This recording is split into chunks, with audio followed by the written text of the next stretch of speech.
कामामध्ये ज्यांनी ज्यांनी सहकार्य केलंय त्यांना पुढच्या काळामध्ये सहकार्य करावं अशी विनंती करतो मी. गावात काम त्याच्यासाठीच मग ठरा मग पंचायतच्या सांगा म्हणजे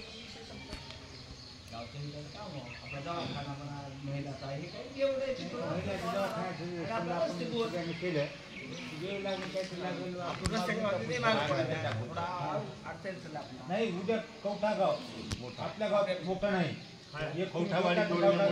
त्याला कवठावाडी जोडल्यामुळे ते मोठं झाले. आपलं गाव मोठं आहे आपण आधी मागून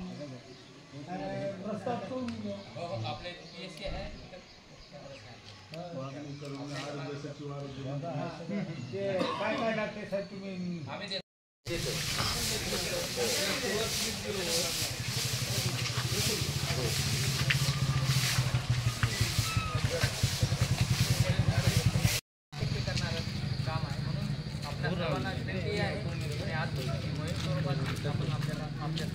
काम करण्यात यावं या अभियानाची सुरुवात सर्व गावकऱ्यांना पण